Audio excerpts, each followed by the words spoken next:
วัสดีชาวตาดำทุกคนครับมาอยู่กับผมอีกตามเคยในรายการสอนขับแบบมือโปรนะครับวันนี้อยู่ในสนามไดโนโบนยาร์ดก็จะเป็นเทคนิคขั้นสูงทั้งหมดนะครับซึ่งตอนนี้ในสนามนี้มีฉายามาใหม่ครับเล่นให้ได้ภายใน1 นาที 40โอเคเพื่อไม่เสียเวลาเราไปลุยกันเลยการออกตัวนะครับออกทางไหนก็ได้นะครับลุยเลยอันนี้ออกทางซ้ายแล้วมาดูโค้งแรกนี่ครับเราจะเบิร์ดชาร์จคัดชาร์จแล้วก็ออกโค้งความเร็วไม่ลดนะครับก็จะเป็นดิฟหยุดยื้อคัดชาร์จคัดนะครับพยายามดิฟลากให้ไกลนะดิฟหยุดยื้อคัดชาร์จคัดปล่อยดิฟช้ากว่าเลี้ยวดูใหม่ดิฟหยุดยื้อคัดชาร์จคัดปล่อยดิฟช้ากว่าเลี้ยวนะครับออกโค้งความเร็วไม่ลดในโค้งข้างหน้านี้ครับเราจะทำการเบิร์ดชาร์จแล้วจะมีจังหวะลดลอยแล้วก็แอเรียลดิฟเก็บเพิ่มอีกถังหนึ่งครับแล้วก็จบด้วยการออกโค้งความเร็วไม่ลดตรงนี้ลายวิ่งจะเปลี่ยนนะเราต้องเก็บเพิ่มอีกถังหนึ่งดิฟหยุดยื้อแอเรียลดิฟเพิ่มอีกถังแล้วก็ออกโค้งความเร็วไม่ลดตรงนี้ผมเล่นพลาดครับที่จริงต้องทำให้หลอดเต็มดูใหม่ครับดิฟหยุดยื้อแล้วรถมันลอยหลอดจะตัดเองครับหลอดตัดให้เองได้หลอดใหม่แล้วก็ทำการดิฟตอนลงพื้นแอเรียลดิฟเพื่อเก็บอีกถังหนึ่งนะครับแล้วก็พอได้อีกถังหนึ่งปุ๊บเราก็จะจบโค้งด้วยการออกโค้งความเร็วไม่ลดปล่อยดิฟช้ากว่าเลี้ยวแต่ตรงนี้ผมเล่นพลาดครับหลอดไม่เต็มที่จริงต้องทำให้เต็มนะเพราะว่าอะไรเพราะว่าในโค้งนี้เราจะทำการเบิร์ดชาร์จแล้วก็เอ็กเบิร์ดครับต้องใช้เอ็กซีดเราดิฟเพิ่มมาจะทำให้เอ็กซีดเต็มตรงนี้พอดีครับดูครับดิฟหยุดยื้อพร้อม exit แล้วตรงไปเลยดูไหมดิฟหยุดยื้อพร้อม exit แล้วตรงไปเลยรถพุ่งเลยนะครับเรามาดูเกร็ดเล็กๆน้อยๆครับตรงนี้เราหยุดยื้อให้หลอดมันตัดก่อนถึงทางตรงนะแล้วรถมันจะไม่ลอยครับรีบให้หยุดยื้อให้หลอดมันตัดตรงเนี้ยก่อนถึงเสาเนี่ยรถจะพุ่งไปแล้วไม่ลอยแบบนี้นะครับในโค้งนี้นะครับเราจะดิฟก่อนตกพื้นรถลอยนะแล้วก็ตกพื้นแล้วก็จะ aerial dipคัดชาร์จตามปกติเลยไม่มีอะไรแล้วก็ท้ายโค้งเราเบิร์ดชาร์จแล้วก็จบโค้งด้วยการ exit dip ครับผมมาดูครับผม dip แล้วเร็ว dip ขวาคัดชาร์จย้ำขวาคัดชาร์จหยุดยื้อคัด exit dip ดูใหม่ครับผม dip ก่อนแล้วพอลดลอยตรงนี้นะครับกด dip พร้อมเลี้ยว aerial dip แล้วต่อไปนะครับเราจะคัดชาร์จแบบปกติโดยมีเทคนิคก็คือขวาให้ตัดแล้วเราคัดชาร์จปุ๊บเราย้ำให้เข้าวงในอีกแล้วก็ขวาให้ตัดแล้วก็คัดชาร์จแล้วก็มาหยุดยื้อท้ายโค้งแล้วก็คัด exit dip นะมาโค้งนี้ค่อนข้างยากเลยครับ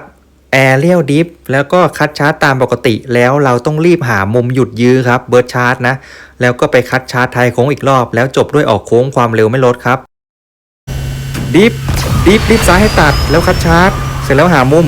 ปรับมุมหยุดยื้อคัดชาร์จคัดแล้วเหลือหลอดไว้นิดนึงครับเพราะว่าข้างหน้าเราจะลอยให้หลอดตัดนะครับดูใหม่ครับผมดิฟอีกรอบแล้วรีบซ้ายให้ตัดคัดชาร์จรีบปรับมุมหามุมหยุดยื้อหามุมปรับมุมได้มุมก็หยุดยื้อคัดชาร์จคัดแบบออกโค้งความเร็วไม่ลดปล่อยดิฟช้ากว่าเลี้ยวทีนี้เรามาดูหลอดให้มันเหลือปิ่มนิดนึงนะครับเพราะว่าโค้งถัดไปรถเราจะเผื่อให้รถลอยแล้วให้มันตัดเองนะครับในโค้งนี้ aerial dip double dip เบิร์ดชาร์จคัดชาร์จและออกโค้งเขาเลยไม่ลดก็จะเป็น dip double dip หยุดยื้อคัดชาร์จคัดนะครับ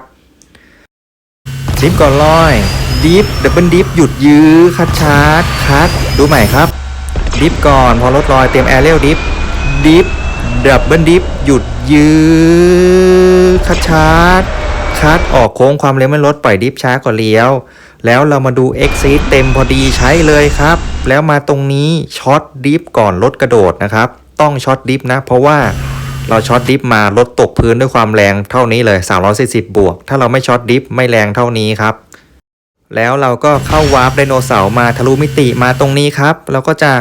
ดับเบิลดิฟแล้วก็ SOS ขยายวงองศาดิฟนะครับแล้วก็คัดหักหัวกลับด้วย Continue Dip แล้วลงเนินด้วย Landing Burst แล้วก็จบด้วย Exit Dip ครับผมพยายามดิฟให้มันต่อเนื่องต่อโค้งกันนะดิฟดับเบิลดิฟซ้ายขวาคัดดิฟใหม่ Landing Burst Exit Dip ดูใหม่ครับดิฟดับเบิลดิฟซ้ายขวา SOS แล้วก็คัด continue dip ต่อลงด้วย landing bird ยื้อคัด exit dip แต่ว่าตรงนี้ผมเล่นพลาดครับผม landing bird แล้วไม่เต็มหลอดก็เลยต้องมาแก้ลายด้วยการช็อตดิฟแบบนี้ให้ความเร็วไม่ตกส่วนที่เรือเหมือนเดิมเนี่ยพูดเร็วๆเลยนะครับดิฟหยุดยื้อคัดชาร์จคัด exit เต็มตรงนี้พอดีใช้เลยครับดิฟหยุดยื้อพุ่งไปเลยด้วย exit แล้วตรงไปเลยครับดิฟหยุดยื้อแล้วตรงไปเลยครับดิฟขวาคัดชาร์จย้ำขวาคัดชาร์จหยุดยื้อคัดชาร์จคัด exit พุ่งไปเลยตรงนี้ดิฟซ้ายให้ตัดคัดชาร์จหามุมหยุดยื้อคัดชาร์จคัดดิฟเดี๋ยวเป็นดิฟหยุดยื้อคัดเอ็กซีพุ่งไปช็อตดิฟก่อนดิฟเดี๋ยวเป็นดิฟซ้ายขวาคัดดิฟต่อแลนดิ้งเบิร์ดยื้อคัดโอเคสวยงามแล้วก็จบไปที่1 นาที 36นะครับต่อไปเดี๋ยวผมให้ดูการขับแบบเต็มๆเลยนะทั้งแบบรถเติมเงินกับรถฟรีนะครับไปดูกันเลย